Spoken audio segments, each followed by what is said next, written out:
Welcome to the People Strategy Podcast. I am your host, Traci Austin, and we are going to dive into the latest trends and best practices in talent management and organizational development.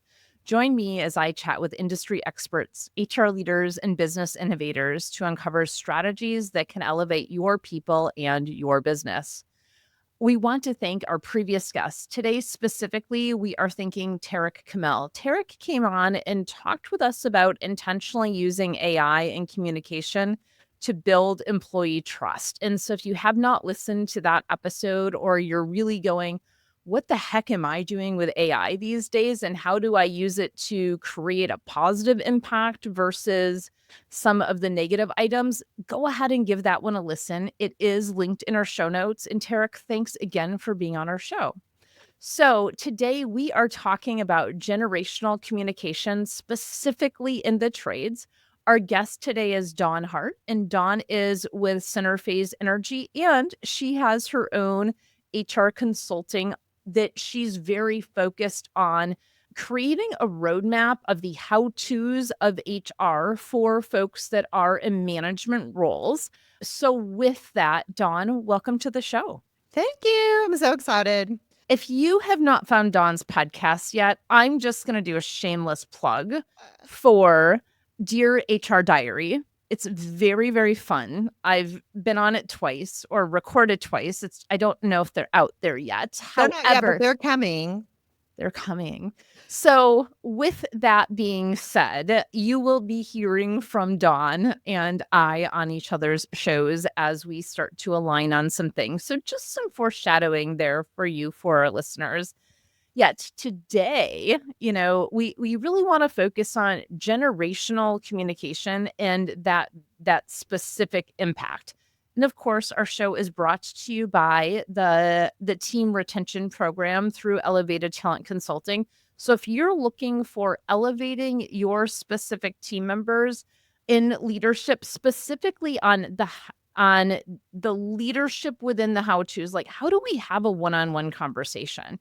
How do we really align our job description to our performance plan? How do we motivate within our team and align our team together to hit those strategies? So if that's something you're interested in, that is in our team retention program.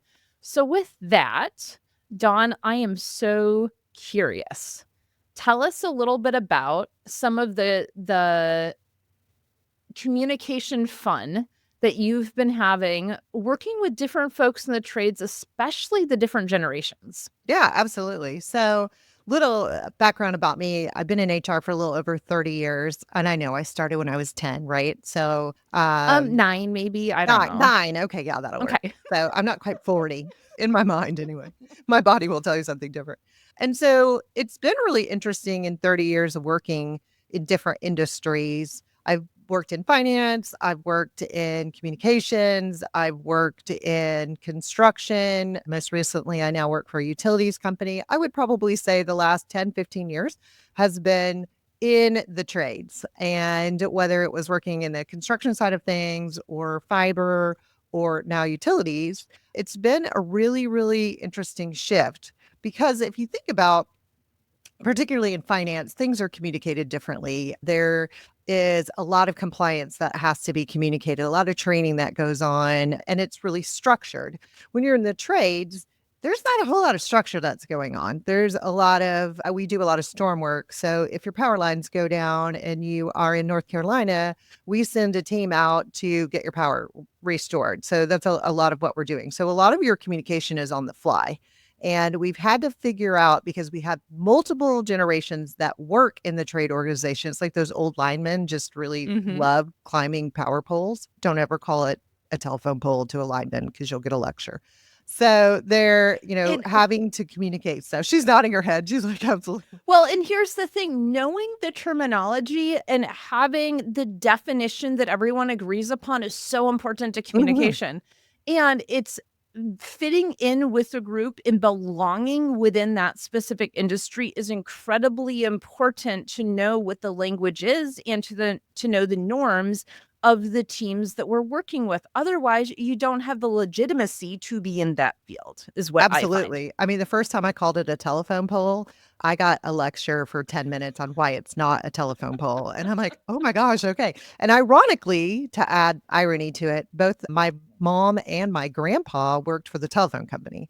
So I grew up calling them telephone poles because they were with the telephone company. But that is such a valid point. You need to understand what the lingo is and what the language is, because you want to talk about credibility. If you're calling it a telephone pole to a lineman, you are not going to have any credibility. If you're calling it a power pole or a utility pole, then obviously you're speaking their language. And I think that's really what the point is. So if we look at, let's say, Bob the Boomer, because I have a lot of boomers that are working in this industry, and Bob the Boomer doesn't like a text message. He doesn't like a phone call. He literally wants an email or something that he is tangible to him. So whether it's an email or it's a flyer or something that he can physically hold in his hand and read, that's the only way that we're captivating captivating the boomers audience. So if my boomers get sent out on a storm, let's say, the boomers need it in an email, what time they need to be there, what equipment they're bringing,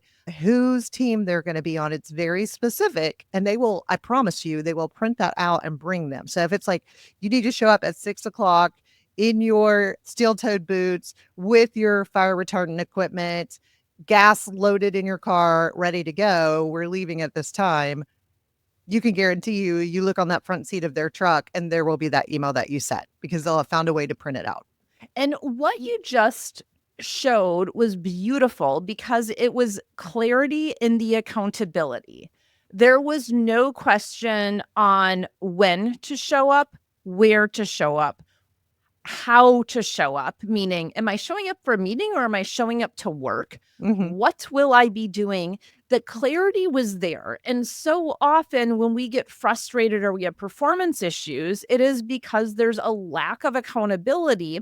And I would put that on the leader versus on the individual, because we didn't lead them the way that they needed to be led. And that's a super important point with communication, is understanding how folks need to be led and for the different generations. Now, there's downsides of all sorts of communication. Is there gray area in a written email? Of course. Yes. Well, is there gray area? Yes, there's always gray area because people will read into their own emotions, right? And if you're not setting the expectations, or you don't have clear, you haven't made it clear, then people are going to tell their own stories in their own head. Whether it could be like, hey, come to my office, when your boss sends you that and you're like, holy crap, what did I do? Am I getting fired? Exactly. And it's like, hey, I just wanted to talk to you about this project. So again, setting that expectation. What we have found when we shift over to like our Gen Xers, we don't, I'm a Gen Xer. We don't like to be talked to. Just like, let us do our stuff. I mean, it basically, you can send us the email. We probably won't print it out. We'll probably glance over it. We might add it to our calendar. I know a lot of people work off their calendars nowadays. We do a lot more electronic stuff. So it's like, just put an appointment on my calendar and tell me what time I need to be there. And then I can figure out the rest. So that Put an agenda item in there too. It's yeah, helpful. yeah, totally. And that, I mean, I've noticed that with our foremen who are, directing the storm. It's like very much like, well, I got to put that on my calendar so that it's on my calendar and I know that I need to be there for the storm. Those baby boomers aren't quite the same. So it's almost like you need to send an email, you need to add a calendar item. And then you shift over to our millennials who are very much like, yeah, can you send me an instant message on that? Go ahead and send me the email too, because I like to have that. But then an instant message just to confirm that I need to be here and what time I should show up and what I should be bringing. That's how they like to be communicated with. So again, it's almost like, okay, I have these different people on my team. Now I have to send different ways to communicate. Yes, I got bad news for you, Mr. Manager. You do, unfortunately, because if you want to convey a message and you have different generations on your team, then you need to make sure that you're communicating with them the way that they want to be communicated with. And then I laugh at my Gen Xers. They're just like, send me a text. Or my Gen Zers, they're like, just send me a text. Mm-hmm. Absolutely. And the reason why I thanked Tarek, for being a past guest on this show, is the company that he runs is called Circle. and you put the information in and it actually disseminates it out to folks based on what their preferences are. And that was the reason why I pinged his podcast at the top of our show today, is because this knowing what specifically needs to happen for each person. If we're doing all that manually, that can be a ton. Granted, it's still the same information, but when we lead folks the way they need to be led, they're much more likely to be productive and to be engaged in the work because they're not trying to figure out what it is that they are supposed to be doing. I joke about my crystal ball having a giant crack in it. Or my magic wand. I mean, yeah, magic wand, crystal ball. And sometimes I'll actually pull out my magic 8-ball. I wish I had it. I have it in my home office, but I wish I had it so I could shake it, because I'm like, let's get the answer from the know all be all. And I'll pull out the magic 8-ball. Exactly. Yeah. But I know trades are a different beast. And I mean, this can be applied whether it's trades, whether it's finance, whether it's, IT, anything. You need to go to where your people are. Ultimately. Exactly. And that's the important thing. With trades, tradespeople want very specific stuff. It's very much like, don't bog me down with a whole lot of details. And I'm not insulting my tradespeople, but a lot of them are not IT savvy. So you really need to keep that in mind. They can, in my group, and this is not, I have some brilliant people that work for me, but they do not know how to download an app to their phone. For the love of all things holy, if you're trying to get them to clock in using their HRIS system app, you have to hold their hand to do it. And I know not all my HR counterparts have the patience for that, but I would rather have them come into my office. Let's download the app together. Let's work through where your things are. Like, I have people take screenshots while we're downloading the app so that they know exactly what they should be doing. So, and these are like 22, 23, 24-year-olds. These are not like my, 50, 60-year-olds. These are like kids. And you would think that these kids would be more adept to it. But you know what? They can run electricity, high voltage. They can get up there and risk their lives every day to make sure that people have power. And so they don't have time, or they don't have the knowledge, or they don't have the skill set, or they just don't want to do it, to download your HRIS app. But if you show them how to do it and tell them the importance behind it, and that they're going to get paid, this is how they get paid, that's always the important part, then they're going to do it. So it's very much, you have to think like that audience. And the trades are not tech savvy. And it's because they are savvy in other spaces. So if you have a carpenter, their skill set is working with wood, is knowing stains, is knowing the way that the grain is run. It's knowing the best way how to, hang a cabinet. It's not, how do I send an email to my boss? That's not what their forte is. So I think you really have to think, what is the anatomy of this, or what is the makeup of this job, and who is doing the job, and how are they doing the job? Because at the end of the day, you might just go and have to have a conversation with them instead of sending an email or sending a text to them. Absolutely. And I'm hearing two things that were gold that I want to pull out. And the first one is, you have to think like your audience. And so often when I'm chatting with, whether it's business owners, and sometimes they're still on the tools, right? And it's very specifically, hey, what is it that they need? And what is it that they're thinking right now? Well, I don't know. Well, what if we got curious to find out? Well, why should I do that? They should just do their job. Okay. However, if you did, what would the outcome be? And how would that show that we're truly supporting them to create an environment where we can turn up their strengths so that they can do their best work? And another question I love, love, love to ask is, does this task we're asking them to do bring you revenue? Yeah. Does downloading the HRIS system bring your organization revenue? The answer is no. So how do we support where support is the best option to free up the time and the brain space and the frustration for them to turn up the strengths on the skill set that we hired them to do that actually bring us revenue? Oh my gosh, that's amazing. It's such a great way to look at it. Like, seriously.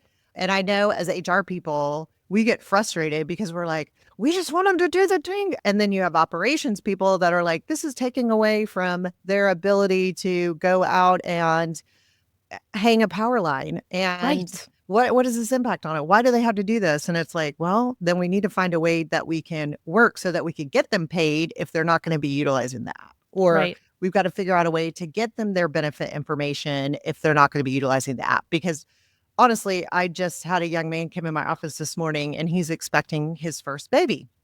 His wife is. Congratulations to Yeah, him. I was So so fun. excited. I was super, super excited for him. His wife is expecting, but y'all know what I mean.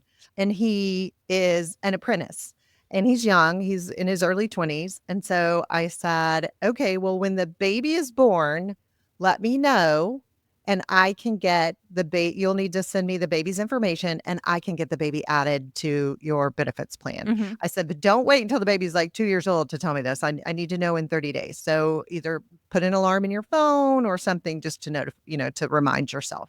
And he was like, okay. He goes, I get a little nervous, like having to go into that app to make those changes. And Mhm. I said, okay. And he goes, for example, my beneficiary is still my mom, even though I'm married. And I was like, oh, we need to fix that because I don't think your wife would be very happy. So let's get that changed. And he was like, well, can you show me how to do it on on the app? And I said, you know what? You're standing here. Let me just log in and we'll do it together. Yeah. And so I actually did it for him while he was standing there. And then I sent him an email to his personal email that said, you agreed to change your mom because we're all in HR. We have documents, all the crap. Yes, I said document all the crap. That's not my real word for it, then I said, that's when I said, well, let me know when the baby's born and we can do the same thing. And he was like, Yeah. oh, I mean, just the relief on his face. And he's a kid. Like he should be able to do this. You would think, this is an assumption on my part. Right. You would think that he would know how to do that. But I could just see the frustration in his face when he was like, I need your help. Yeah. And And I love how you just caught yourself. He should know. And then you pulled it back and you shifted it into he's just a kid and I'm here to support. And that mind shift that happened in the moment, mhm, when we do that, it's like, okay, I feel fully supported. And we've talked on this podcast in the past about seasons of life. And Dawn, I think you and I have talked about yeah, seasons of life as well. And guess what? There are seasons of life where our brain space is so narrow to anything that we don't yet know how to do. This is mhm, one of those, I don't yet know how to do it. Can you support me? I will learn it at some point, but right now is not the time. Right. exactly. And Exactly. and knowing the distinctions as to when do we push and mandate and when do we say it still needs to be in the system. There's another way to do it. Let's do an and both. I'm going to do it with you here, while we're standing here in my office so that you can feel it and see it and know the process of it. And then we have the other where now it's an expectation, but we're going to give you a couple of times to do it and the prompts and the know how in order to do it. Because Mhm, it doesn't change the outcome, which is the things still need to be in the app. Right. right. And I Right. love how you were like, we're human. It's like your wife probably won't like that your mom's still your beneficiary. Let's take care of that right now. Right. Like this human element of truly connecting with the people that are in front of us as peers and equals and support because we've all been there. Right, right. And he kinda laughed. He was like, "Yeah, my mom will be sad," but I'm like, "No, no, no. Your mom will be sad because you're gone." Like, that's Yes. the perspective here. So, I don't think your mom's gonna care about not being a beneficiary. I think she'd be more upset about you not being present. So Yes. and he was like, "Oh, yeah, that's a good point." So it's just very much like making that connection. Could I have sent that in an email? Could I have sent that in a text? Absolutely. But I don't think it would have had the impact on the communication level. And he feels connected to the organization. And while I am one person, all of us are the face of the company that we work for, whether we're an accountant or we're working in HR or we're a lineman climbing a not telephone pole. The All utility of us pole. are the yeah, utility pole. All of us are the face of the organization. And so we Right. all can find a connection back to that company or, what is it? And my company's obviously taking care of me. And I think communication is key on that, right? So I hear a lot of times the number one reason when people get involuntarily terminated, oh, you didn't tell me or you didn't train me. Those are the Hmm. things I hear over and over and over again. Well, you didn't tell me is a sign of communication. And as a manager, I know that you're in the back of your brain, you're like, well, how many times do I need to tell this person this thing? And I'm like, as many times as they need to hear it Yep. or read it or see it, or they need to understand it and believe it. So if it's going to take, they say on average, it takes 7 times for a message to be delivered before it's absorbed by the human brain. So if you think 7 times, anybody that has children would probably say 107 times. I have 5, so I can Yes. vouch. But just think that way. Okay, I'm going to have to find, and it might not always be I'm sending 7 emails.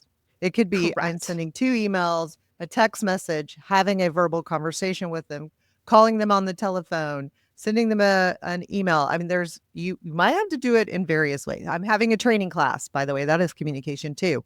So you have to think about it that way. The other thing I want to add to this, they have to hear it 7 times, is our brain stacks, right? So we stack on the information that we know from before. So if we have information that's at a base level, and I'm just going to use, ABCs here, like the ABCs, and we all of a sudden jump to, a 500-page book. Like there's no way we're going to be able to make that jump. So how do we go from our letters to 3-letter words to the next thing and the next thing? We have to stack on top of what they already know. And a key piece here is understanding where folks are at to meet them where they are. And what I mean by that is really understanding, what do they currently understand? What are their current skill sets? And we're going to meet them there, and we're Mhm. going to build from that. So we're meeting folks at different spots on the journey all of the time. And yes, we do have to adapt to it. And what I would say is that's the beauty of bringing folks in. And this is also the beauty of having a team, is we can start to pair folks together on a team. It doesn't always have to be you, the leader, doing the communication. One of the best ways for someone to learn is to train another person. Mhm. And that truly allows their growth and that other person's growth. And so that's something that I think so often we miss as leaders, is ensuring we're building that in, that training others is a key part of their learning as well. Absolutely. And I think people forget training is a form of communication. Yes. So I'm like, well, you got trained, so you're communicated too. One, Yeah. you did some follow up too, and I have modules, and one of them is very much like communication skills and how to have an actual conversation. So it's, Hmm. and I always ask this question when people come in my office and they're frustrated with an employee. I'm like, well, did you talk to them? I know. Like, did you look in the whites of their eyeballs? Because Did it's they kind of nod their important. head? I mean, Yes. did you have a? Well, no. I just assumed they. Oh, okay. Well, there you go. There's your problem. You need Right. to talk to them. And I think a lot of times we just get nervous about having those communications or being scared to say the wrong thing. I'm like, listen, we're human. I say the wrong stuff all the time, but I own it. And I'll go back and say, I was wrong. I should have said something different, or this came out not quite the way I wanted it to come out. So let me rephrase that. In fact, Right. I was in a meeting yesterday and it was a very frustrating meeting. And it was something that we've been working on. It's a project we've been working on for about 4 months. And so we presented it in front of the operations team. You want to talk communication, put your project in front of an operations team. And this is where this communication comes into play is I put it in front of our COO, 3 directors, the CEO. We were all on this project call and it very much got butchered, which was, I expected it to get butchered. But it was very frustrating because I also had the lady that was the IT side of this thing, and I could tell that she was crushed. And me, I work in trades. We basically call it the way we see it. This is a very blunt industry. So there is not, you don't tap dance around the issues in the No, trade. we bullet point it and say Yes. what it is. We do Yep. not give you a beautiful poetic sonnet of Yes. all of the things you have to read between 52 lines to figure out what the heck was being said. Yes. It is very much like they're going to come at you. And they don't mean it wasn't anything bad. They weren't rude. They were very respectful of the stuff that we had been doing. But it was very much this young lady that's on the IT side hasn't been in the trades. This is her first venture. This is actually her first real big girl job, quite honestly. And so I could tell that she was crushed. And so I actually got on a call with her in the afternoon. I said, listen, everything that we did, I know that you feel like really disappointed. I said, but we have to build this anyway. And we probably should have gotten the operations team involved in this, because the points that they're making is, this is too clunky. If we roll this out and my foremen are having to fill this out, they're going to hate it, and they're going to hate Mhm. you, and they're going to be resentful. And this is information we needed to hear. It's not easy to hear, but we needed to hear it. And I Absolutely. said, this is not directed at you. This is how we talk in the trades. There wasn't anything rude said, but we are very, very specific, and we are very, very blunt. Not to the point of being rude, but it's like, this won't work, and here's why. This is what needs to change, and here's why. This is why and so I really needed to have that conversation with her so she didn't feel defeated. Because I've been in the calls and I've been in the trade so long, so I already knew kind of what to Mhm. go and what was going to happen, but she didn't. So again, it gave me the opportunity to kind of shift gears and say, this is what to expect. And what I love of what you just shared is you talked about a problem-led solution, right? Like, you're coming up with a solution to solve the problems, and we create more problems when we're creating a solution. Yes. And it's getting the multiple the perspectives of the multiple competing priorities to ensure that we have an end product that truly meets the needs of every single user that's in it. And that means that we have to have a ton of feedback, that we have to have checkpoints along the way to say, "Hey, how are we doing here?" before we get all the way to the end and trash the whole project. Because I don't know about you, but I've been on those as well. Yes. And so Yeah. building it in allows us to grow, but also the first time we're in any field, any situation, it's a true learning of, how does this thing actually work? Mhm. What's the language?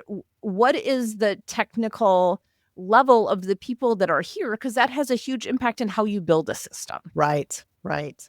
And that just goes back again to knowing your audience, right? Yeah. So she is she is a brilliant young lady. She does amazing work. Again, first big girl job, and not to insult her, she just graduated from college. So, but also she hasn't been in a real life job where she's Mhm. had to like deal with this kind of stuff. And Right. I'm very appreciative. I had a manager that had been spearheading the project. I had one of the best managers. She could tell that we were frustrated. She did a great job on a call, getting us all on a call and kind of regrouping us and saying, disappointment is fine. Feeling defeated is okay. It's what you learn Exactly. during this process that will make us a better team. So Yeah. she really did a great job kind of getting us back on track and said, it's okay. It's okay to feel this way. It's okay to feel defeated. But what do we learn in this, and how are we going to apply it? And I'm like, wow, that's amazing. And Yeah. that could be done with, we have obviously working in the trade, safety is our number one priority. And in my company, it's one of our core values. It is our top core value. My CEO, I told her we should get this put on a pillow, and I have a female CEO, so that's also amazing. She's an incredible badass. Just shout out to a lot of respect for her. But she says, if you get safety right, then you're getting everything right. And I'm like, we should cross stitch that on a pillow. So we talk about safety, and it's very much like, as we were doing this app, what's the impact is it going to have on safety, and how are we getting Mhm. safety tied into it? So again, it's really understanding kind of where you're working. I worked in the credit union industry, and safety? Like what? I mean, oh, you mean like robbery training, that kind of stuff? No, I'm talking It's about people completely that different. Right. yeah, I'm talking about Yeah. people that get in a bucket truck and get up, 10, 12, 14 feet in the air, and they are managing high voltage and could die. I Yeah. mean, just by crossing a wire. So it's again, really understanding, particularly in the trades, what's your level of safety? So how do you communicate that? And I know that's a big deal. So we always talk about safeties first. We do, some safety meetings when we're communicating. We have to over communicate when it comes to safety. And again, that goes back to, Bob, my boomer, really likes a piece of paper that has the safety tip of the week on it, where my Gen Xer will stand in the meeting and listen. And my, millennial likes to, have it instant message. And so safety is critical. So how are we communicating such a critical component? And you have to know your audience, especially when you're dealing with a company that safety is paramount. Yeah, absolutely. And that kind of lines into, we have something that we call our Tough Talk Audit. It's like, these tough talks, if we don't have them, have significant impacts. And that goes back to the communication. A tough talk is all about communication Mhm. and ensuring that we have aligned on what is the outcome we're all looking for. Okay, that's safety. A lot of times that's in our core values. If we can agree on where we're going, now it makes that conversation much, much easier to get to. Yeah. So as we start to wrap up our conversation today, Dawn, there's two questions we ask every guest Oh as we gosh. bring this to a close. And the first is, what is a personal bucket list item for you? Now I know we had this conversation, so do I have to come up with a different one from our Yeah, conversation? because so by the way, I asked this question to Dawn on her podcast too. So I'm gonna make her come up with a different one so you can go hear what she said there. Oh my gosh, yes, it is fun. We're super excited. It's like the bucket list, your bucket list items, both professional and personal, and so kind of how it ties into your to Yeah. So, being so a what's better what's a new one employee. that you have? Oh my gosh, okay. My new personal goal is I have been training for a half marathon, and so I'm not doing one in the next couple of weeks, but my personal goal is to do there's a Route 66 half marathon that comes up in November. So that is Oh, one of my personal goals to do this are you November. So signed I up actually for it have a yet? deadline. I am signed up for it. So Woohoo! I The have signed up for it. accountability is there. Yes, And yes. what's a professional bucket list item that you have? Professional bucket list item, this is solely directed at my specific job that I'm doing at Center Phase, but it is really to start promoting our core values and make them more integrated into our culture. We have some fabulous core values. Our first one is safety, but then we have 7 other ones that really speak to the company, but it's how can we demonstrate our core values are who we are? We have them on the wall, but what are we doing? How are they tying back to the performance of the organization and to the culture that our employees work in? Incredible. We could have a whole podcast just on that. We So could, good. yeah. So, with that, one of the key things is, how do we start to integrate personal and professional bucket list items together? And how do we use that to really inspire our team and create that inclusive environment? So, with that, Dawn, is there any last notes you want to leave for a listener or nugget based on our conversation today? I think it's just really identifying communication and how your team wants to be communicated with. It's critical. It's okay to ask the question, how do you want to get information from me? How is the Yes. information I need to convey to you best delivered? Do you want it in an email? Do you want me to text it? Do you want me to sit down and have a conversation? Just opening that door and asking your employees how they want to have communication delivered to them, I think really, really helps an employee feel connected back to your organization. 100%. Dawn, thank you so much for joining us on the People Strategy Podcast. And to our listeners, thank you again for showing up each week, for listening in. And if you have not yet given us that 5-star review, we do like the 5 stars. Please go ahead and share that. It really helps us to reach this trades audience, and it gives us feedback on what's working and what's resonating with you. So, with that, have a fantastic week, and we will see you next week. Thank you so much for listening today. I'd love to connect with you. If you'd like to connect, you can find me on LinkedIn at Traci, Traci Austin, and at our website at elevatedtalentconsulting.com. If you'd love to learn more about our process, please reach out to us. And again, thank you so much for listening and sharing your feedback with us through a review. Have a fantastic day.